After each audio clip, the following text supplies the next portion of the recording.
Hi friends, SBI విఎల్ఈస్కి వచ్చే transaction fail to invalid data ప్రాబ్లమ్కి సొల్యూషన్.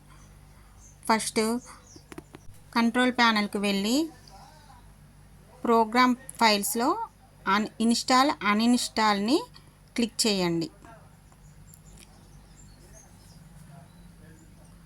అందులో IDMEA 2.0ని అన్ఇన్స్టాల్ చేయండి.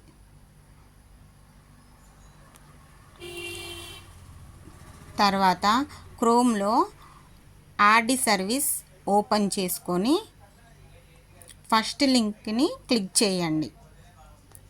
తర్వాత డౌన్లోడ్స్లో ఆర్డి సర్వీస్ 5.0ని డౌన్లోడ్ చేసుకోండి. తర్వాత ఫైల్స్లో డౌన్లోడ్స్లో విండోస్ 5.0ని డబల్ క్లిక్ చేసి సెటప్ని డబల్ క్లిక్ చేసి వచ్చిన దాన్ని డబల్ క్లిక్ చేయండి. రన్ ఆప్షన్ వస్తుంది, రన్ చేయండి. మనకు ఆర్డి సర్వీస్ ఇన్స్టాల్ అవుతుంది, తర్వాత లాగిన్ అవుతుంది. Thank you friends. ఛానల్ని సబ్స్క్రైబ్ చేయండి, అలాగే షేర్ చేయండి. Thank you.